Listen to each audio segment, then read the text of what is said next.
കൊയിലാണ്ടിയിൽ ആന ഇടഞ്ഞ് 3 പേർ മരിക്കുകയും നിരവധി പേർക്ക് പരിക്കേൽക്കുകയും ചെയ്ത സംഭവം ഒരു ഞെട്ടലോടെ തന്നെയാണ് കേരളം കണ്ടത്.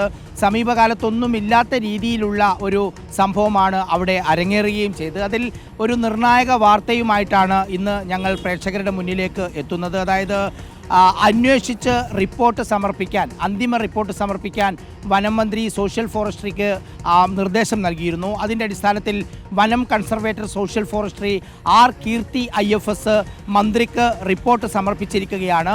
ആ റിപ്പോർട്ടിൻ്റെ പൂർണ്ണ പകർപ്പ്, അതായത് ആ റിപ്പോർട്ട് തന്നെയാണ് റിപ്പോർട്ടറിന് കിട്ടിയിരിക്കുന്നത്. ആ റിപ്പോർട്ടിൽ പ്രധാനപ്പെട്ട ചില കാര്യങ്ങളുണ്ട് എന്നതാണ് ഇതിലെ ഒരു കാര്യമുള്ളത്, പ്രേക്ഷകർക്ക് മുന്നിലേക്ക് അറിയിക്കാനുള്ളത്. അതായത് ഈ സംഭവത്തിന് ഉത്തരവാദിയായ പീതാംബരൻ എന്ന ആ ആന മതമിളകാൻ സാധ്യതയുള്ള ആനയാണ് എന്ന റിപ്പോർട്ടാണ് ഇപ്പോൾ മന്ത്രിയുടെ മുന്നിൽ എത്തിയിരിക്കുന്നത്. അതായത് സംഭവത്തിന് ശേഷം ആനയുടെ രക്തസാമ്പിൾ പരിശോധിച്ചതിൽ നിന്നും ടെസ്റ്റോസ്റ്റിറോൺ ആണ് പരിശോധിക്കേണ്ടത്. അതിൻ്റെ അനുവദനീയമായ അളവെന്ന് പറയുന്നത് 1.84 മുതൽ 5.35 വരെയാണ്. പക്ഷേ ഗോകുലിൻ്റേത് അത് നോർമലായിരുന്നു.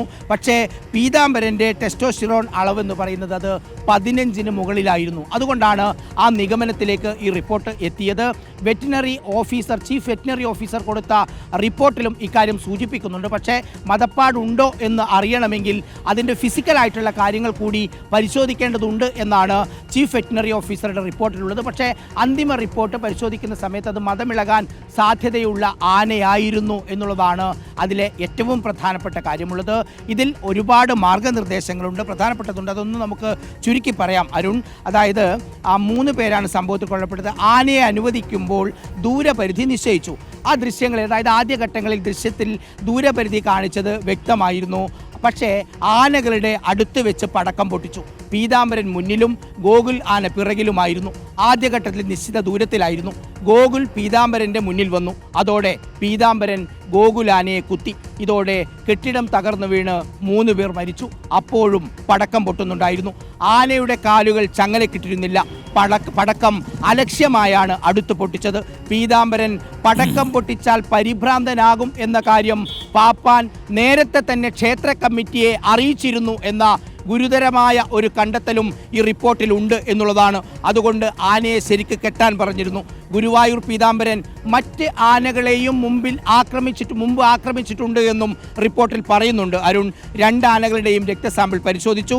രക്തത്തിലെ ടെസ്റ്റോസ്റ്റിറോൺ ആണ് പരിശോധിച്ചത്. ഗോകുലിൻ്റേത് മതപ്പാട് പരിധിയിലല്ല, പക്ഷേ പീതാംബരൻ്റേത് മതപ്പാട് പരിധിയിലായിരുന്നു. ഞാൻ നേരത്തെ പറഞ്ഞ അളവ്, അതായത് 15-ന് മുകളിൽ. ഇതിന് മതമിളകാനുള്ള സാധ്യത കൂടുതലായിരുന്നു.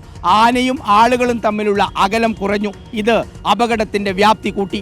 ആനയെ ഈ ക്ഷേത്രത്തിൽ എഴുന്നള്ളിക്കാൻ ഇനി മുതൽ ഈ ചട്ടം ലംഘിച്ചതുകൊണ്ട് വിലക്ക് ഏർപ്പെടുത്തിയത് ജില്ലാ മോണിറ്ററിംഗ് കമ്മിറ്റിയുടെ തീരുമാനപ്രകാരമാണ്.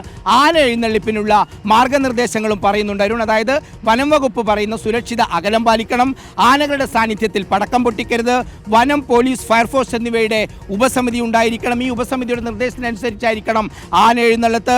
മറ്റൊരു പ്രധാനപ്പെട്ട കാര്യം, ഫിറ്റ്നസ് സർട്ടിഫിക്കറ്റ് കൊടുക്കുന്നതിന് മുമ്പ് ടെസ്റ്റോസ്റ്റിറോൺ പരിശോധിക്കണം എന്ന ഏറ്റവും പ്രധാനപ്പെട്ട മാർഗനിർദ്ദേശം കൂടി ഇതിൽ കൊടുത്തിരിക്കുന്നു. കഴിഞ്ഞ ദിവസമാണിത് വനം മന്ത്രിക്ക് കൈമാറിയത്. എന്തായാലും മതപ്പാട് ഉണ്ടായിരുന്ന ഒരു ആനയെ എഴുന്നള്ളിച്ചു എന്നുള്ളതാണ് ഈ റിപ്പോർട്ടിലെ ഏറ്റവും പ്രധാനപ്പെട്ട കാര്യം.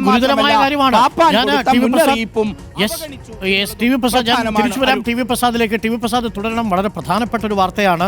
ടെസ്റ്റോസ്റ്റിറോൺ അളവ് കൂടുതലുള്ള ഒരു ആന എന്ന് പറഞ്ഞാൽ മതപ്പാടിനുള്ള സാധ്യതയുണ്ടായിരുന്ന ഒരു ആനയാണ് എഴുന്നള്ളിച്ചിരിക്കുന്നത് എന്നാണ് സോഷ്യൽ ഫോറസ്ട്രി വിഭാഗം മേധാവി കീർത്തി നൽകിയിരിക്കുന്ന റിപ്പോർട്ടിലുള്ളത്. നമുക്കിപ്പം സുനോജ് കൂടി ചേരുന്നുണ്ട്. സുനോജ് ആ സമയത്ത് കൊയിലാണ്ടിയിൽ ഈ ക്ഷേത്ര പരിസരത്ത് പോയി റിപ്പോർട്ട് ചെയ്തയാളാണ്. Sunoj, good morning. സുനോജ്, ഇപ്പോൾ TV പ്രസാദ് നമ്മൾ പുറത്തുവിട്ടുകൊണ്ടിരിക്കുന്ന വാർത്തയ്ക്ക് വലിയ ഗൗരവ പ്രാധാന്യമുണ്ട്. കാരണം ഈ ആനയ്ക്ക് ഏതെങ്കിലും തരത്തിലുള്ള ബുദ്ധിമുട്ടുകൾ ഉണ്ടായിരുന്നോ എന്നുള്ളത് നമ്മൾ നേരത്തെ പരിശോധിച്ചിരുന്നു. കൂട്ടത്തിൽ കുത്ത് എന്ന് പറയുന്നത് ഈ ആന ചെയ്യുമായിരുന്നു എന്നാണ് നമ്മൾ കേട്ടിരുന്നത്. പക്ഷേ അതിനുമപ്പുറം ഇപ്പോൾ ഈ ആനയ്ക്ക് മതപ്പാടുണ്ടാകാനുള്ള സാധ്യതയുണ്ടായിരുന്നു, ടെസ്റ്റോസ്റ്റിറോൺ അളവ് കൂടുതലായിരുന്നു എന്ന ഒരു ഗുരുതരമായിട്ടുള്ളൊരു നിരീക്ഷണം കൂടി ഇപ്പോൾ കീർത്തി തയ്യാറാക്കിയ റിപ്പോർട്ടിലുണ്ട്. മാത്രവുമല്ല പാപ്പാൻ ഈ ആന ഏതെങ്കിലും തരത്തിൽ ആനയുടെ സമീപത്ത് വെച്ച് പടക്കം പൊട്ടിച്ചാൽ ആന വിരളും എന്നുള്ള വിവരം ഉത്സവ കമ്മിറ്റി അറിയിച്ചു എന്നാണ് നമ്മൾ മനസ്സിലാക്കുന്നത്. അവിടെയും ഗുരുതരമായ വീഴ്ച സംഭവിച്ചിട്ടുണ്ട് എന്നാണ്.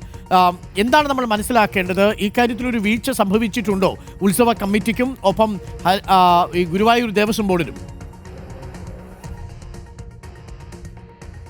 അരുൺകുമാർ, അതായത് ഗുരുവായൂർ ദേവസ്വം ബോർഡിന് വീഴ്ച സംഭവിച്ചിട്ടുണ്ട്. കാരണം ഈ പീതാംബരൻ ആനയെ 2 ദിവസത്തേക്ക് വേണ്ടി 1,12,000 രൂപ നൽകിക്കൊണ്ടാണ് മണക്കുളങ്ങര ക്ഷേത്രഭാരികൾ കൊണ്ടുവരുന്നത്. മുകളിൽ 60,000 രൂപയാണ് നൽകിയത്.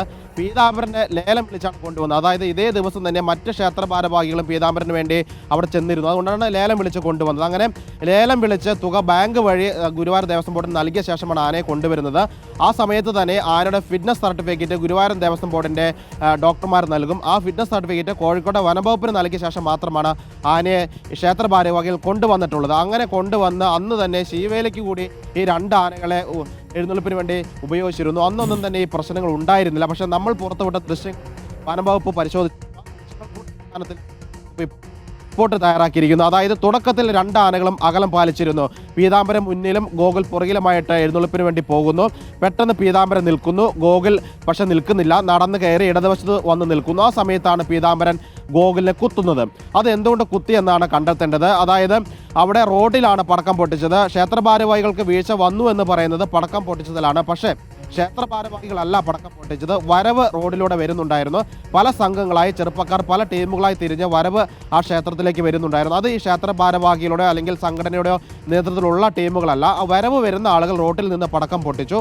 ആ പടക്കം നേരത്തെ തന്നെ പൊട്ടുന്നുണ്ടായിരുന്നു. എഴുന്നള്ളിപ്പിന് വേണ്ടി ആനകൾ പുറപ്പെടുന്നതിന് മുൻപ് തന്നെ പടക്കം റോഡിൽ നിന്ന് പൊട്ടുന്നുണ്ടായിരുന്നു. പക്ഷേ വനം വകുപ്പ് പേരാമ്പ്ര കോടതി നൽകിയ റിപ്പോർട്ടിൽ പറയുന്നത് ആനയുടെ ഇടച്ചങ്ങല ഇടുന്നതിൽ വീഴ്ച പറ്റി. അതായത് ആന ഓടിപ്പോകാതിരിക്കാൻ വേണ്ടി കാലുകൾ കൂട്ടിക്കിട്ടുന്ന ഇടച്ചങ്ങല ഇടുന്നതിൽ വീഴ്ച പറ്റിയിട്ടുണ്ട്. അത് പാപ്പാന്മാരുടെ വീഴ്ചയാണ്, ഗുരുവായൂർ ദേവസ്വം ബോർഡിൻ്റെ വീഴ്ചയാണ്. ഒപ്പം തന്നെ പടക്കം പൊട്ടിച്ചു എന്ന കുറ്റം മാത്രമാണ് ഈ ക്ഷേത്ര ഭാരവാഹികളുള്ളത്. പക്ഷേ ക്ഷേത്ര ഭാരവാഹികൾ പറയുന്നു ഞങ്ങളല്ല പടക്കം പൊട്ടിച്ചത്, റോഡിലൂടെ വരുന്ന ഈ വരവ് വരുന്ന ആൾക്കാരാണ് പടക്കം പൊട്ടിച്ചത്. അതായത് ആന വിരണ്ട ഓടുന്നതിന് മുമ്പ് അല്ലെങ്കിൽ കുത്തു കൂടുന്നതിന് മുൻപ് തന്നെ ഈ പടക്കങ്ങൾ പൊട്ടുന്നുണ്ടായിരുന്നു. അതിൻ്റെ ദൃശ്യങ്ങളും ശബ്ദങ്ങളും ഉൾപ്പെടെ പുറത്തു വന്നതാണ്.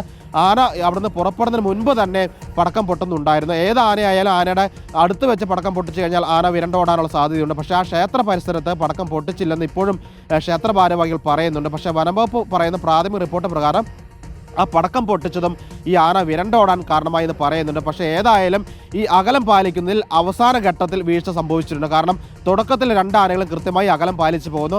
ആ ക്ഷേത്ര പരിസരത്ത് ആളുകൾ സാധാരണ ഉത്സവത്തിൽ കാണുന്ന രീതിയിലുള്ള വലിയ ആളുകൾ ഉണ്ടായിരുന്നില്ല. ആളുകളൊക്കെ തന്നെ മറ്റൊരു ഭാഗത്താണ് ഉണ്ടായിരുന്നത്. പക്ഷേ ഈ കെട്ടിടത്തിനകത്തിരുന്ന ആളുകളാണ് 3 പേർ മരിക്കുകയും ചെയ്തിരിക്കുന്നത്.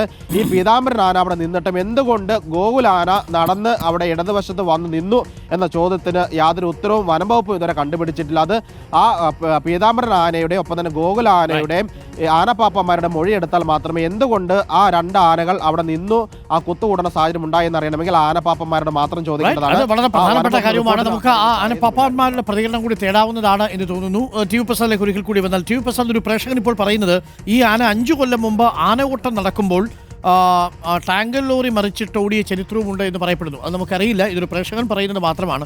ടി വി പ്രസാദ്, ചുരുക്കത്തിൽ അങ്ങനെയാണെങ്കിൽ ഈ ആനയെ കൃത്യസമയത്ത് നിരീക്ഷിക്കുക, അതേപോലെ മതപ്പാടിനുള്ള സാധ്യതയുണ്ടോ എന്ന് പരിശോധിക്കുക, അക്കാര്യത്തിൽ വീഴ്ച വന്നിട്ടുണ്ടോ എന്നുള്ളത് ഗുരുവായൂർ ദേവസ്വവും പരിശോധിക്കണം.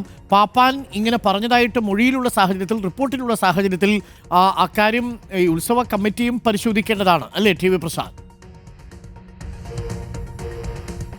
ഉറപ്പായും അരുൺ, ഇതെല്ലാം വളരെ ഈസിയായി ഇവരെല്ലാം എടുത്തു എന്നുള്ളതാണ്. കുറേ അമ്പലങ്ങളിൽ ആന എഴുന്നള്ളിക്കുന്നു, അവിടെയും ആനയെ എഴുന്നള്ളിക്കുന്നു എന്നതല്ലാതെ ഇത് ഒരു ഇടയാൻ സാധ്യതയുണ്ടാകും എന്ന രീതിയിൽ മുൻകൂട്ടി കണ്ടുകൊണ്ടുള്ള ഒരു മുന്നൊരുക്കങ്ങളും പല ക്ഷേത്രങ്ങളിലും ഉണ്ടാകുന്നില്ല എന്നുള്ളത് തന്നെയാണ്. കൊയിലാണ്ടിയിലും അത് തന്നെയാണ് കണ്ടത്. ഇങ്ങനെ ഈ ടെസ്റ്റോസ്റ്റിറോൺ 1.84 മുതൽ 5.35 വരെയാണ് എന്ന് ഒരു ചട്ടമുണ്ട്, ഒരു നിബന്ധനയുണ്ട്. അങ്ങനെയെങ്കിൽ ഈ 15 കൂടുതലുള്ള ആന, പീതാംബരൻ ആനയെ എങ്ങനെയാണ് ഗുരുവായൂരിൽ നിന്ന് കോഴിക്കോട്ടേക്ക് എത്തിച്ചത് എന്നുള്ളതിൽ അതൊരു ദുരൂഹത തന്നെയാണ്. അതായത് അവരും അതിനെ ഗൗരവത്തോടെ കണ്ടില്ലയോ എന്നുള്ളതാണ് എന്നുള്ളതാണ് ഇതിലേറ്റവും പ്രധാനപ്പെട്ട കാര്യം.